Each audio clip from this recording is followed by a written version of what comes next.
Hey everybody, welcome to our latest cryptocurrency wallet review. I'm Jeremy from Blockchain WTF, and today we're going to go over the features as well as review one of the most popular hardware wallets, the Digital BitBox. By the end of this video, you'll learn about hardware wallets, the Digital BitBox device, and we'll also demonstrate how to use the software.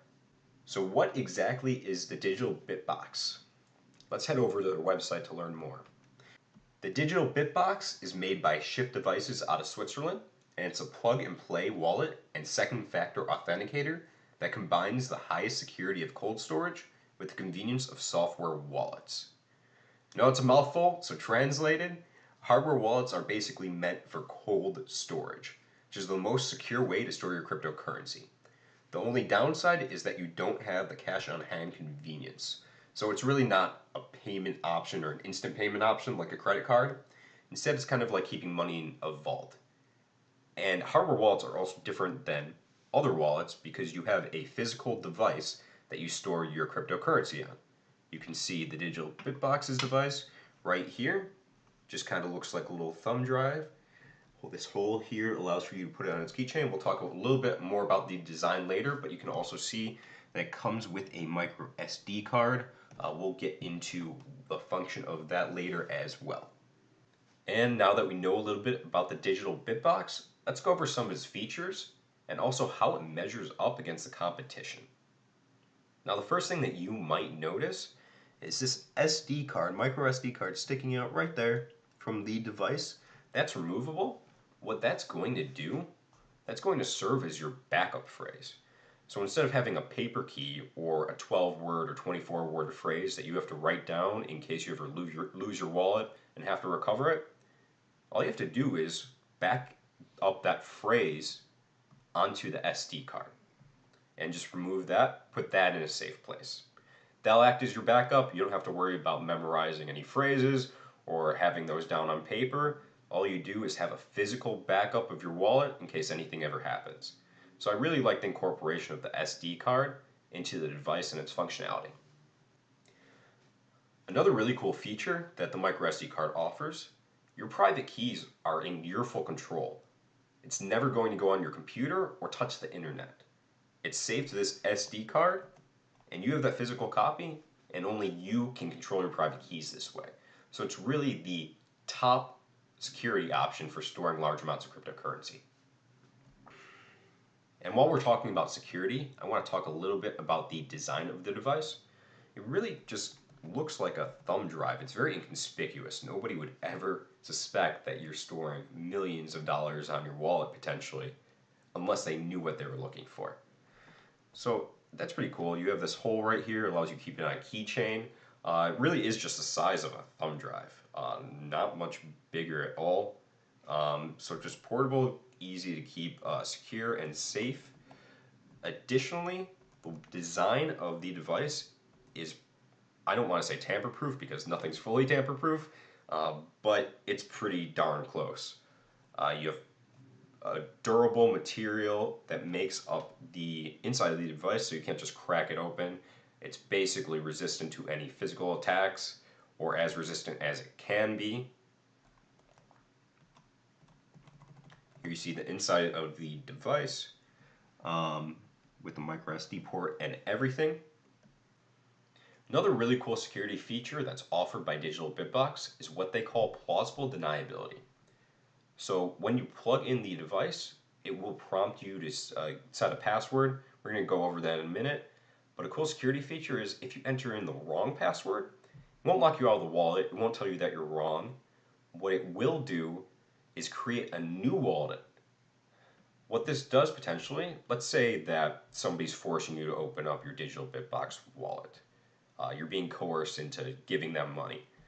Instead of going into your main account, let's say you purposely enter in a wrong password that you have before, a pre-created wallet, kind of a fake secondary wallet that has a lot less money in it.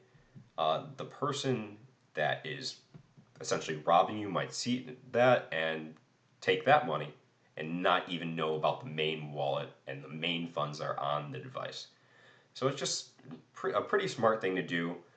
Good idea to create a second wallet with this device. It'll just allow for this plausible deniability, extra security, and that's what Digital BitBox seems to be all about. And along the lines of Digital BitBox being obsessed with privacy, which isn't a bad thing by any means, they offer an additional security feature called Smart Verification and 2FA, or two-factor authentication. What that does is every single time you try to conduct a transaction using a Digital BitBox, you're going to have to confirm it on a second device that you pre-select in order for that transaction to go through. So it's a good idea. Let's say somebody gets the device, somehow gets your password, is trying to send a transaction. Well, that person is also going to need your phone or other device in order to have that two-factor authentication. Otherwise, that transaction won't go through. So it's a very important extra layer of privacy, especially if the device falls into the wrong hands and or if somebody compromises your password.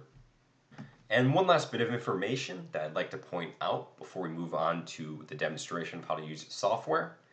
Everything about the Digital BitBox, its code, firmware, pretty much everything is open source. There's no huge mystery that hackers could potentially solve, incentive to solve it, where they could basically find vulnerabilities in the system. The transparency lends me confidence in the product, shows me they're confident in the product, shows me that I can trust the Digital BitBox. So the first thing that we're going to have to do before we can operate our Digital BitBox, we're going to need to download the corresponding software for the device. Now everything's free, open source. All you have to do, I literally just searched, I have Windows, I searched Digital BitBox, Windows is the first result. But the direct link is digitalbitbox.com/start_Windows. It's the same URL for OS X except start_OS X. There you can see it. So yeah, you just want to download that software and you'll be ready to use your hardware wallet. So as soon as you launch the software, this is the window that's going to come up. I am yet to plug in my Digital BitBox, so I have this no device connected message right here, but I'm going to plug it into my USB port. And just like that, it recognizes the device. Moving on, this is the landing page for the software that you're going to see every time, and what you see over here is your balance, 0 Bitcoin, this wallet's empty. If you were to have any existing transactions via the Digital BitBox, they would show up right over here with amount, address, date when it happened. The device does support Ether and ERC20 tokens, however, it looks like the software does not.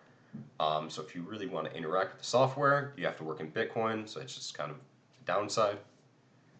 The next tab up here is the one you want to click on in case you're ever trying to receive funds. If somebody's trying to send you money, here you have a QR code that somebody could scan if they have the appropriate app that will just add this address into the address bar automatically, just kind of a shortcut. If you don't have that functionality, well, there's the address that your receiving address that somebody could send Bitcoin to you. Cool function about the wallet is you can just simply click get new address and it'll refresh. You can do that each time, just an extra layer of privacy that the Digital BitBox offers, as it is their main ideal.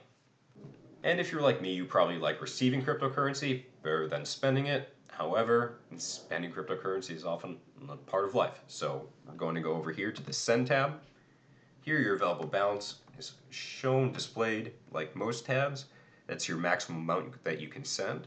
All you have to do to send cryptocurrency, type in an address right here, type in the amount in Bitcoin, and then create transaction. Over here is basically the mining priority.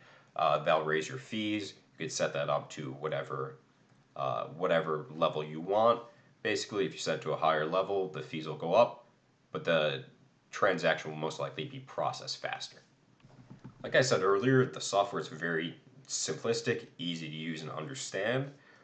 Your main activities are really going to be history, receiving or sending money. But here are some options that you could do. You can manage your backups, change passwords, create a separate wallet, reset the device, enable 2FA, connect to a mobile app, blink the LED to make sure that's still working, get a random hexadecimal number, just a bunch of settings in case you ever need to go in and change any options, such as a password, or manage your backups as well. And that's key. Here you can see the backups that are on the card. And that's what I would select in case my wallets are compromised or lost. I have to get a new Digital BitBox. But what I can do is just plug in the SD card, restore it through backup, and all my money will be there. So that's pretty much how to use the software. Nothing too intensive, pretty simple with sending and receiving. Backing up gets a little more complex, but all you have to do is just maintain that SD card. Remember to back up your funds frequently, and you shouldn't really have a problem. So if you're interested in getting your hands on a Digital BitBox, what you want to do is go over here to their website, the shop page. Digital BitBox sells its device for about 54 euros or $65. Shipping, they do offer 2 to 4 business day shipping worldwide, but if you do buy it from Switzerland, see up here, they are experiencing backlogs due to high demand.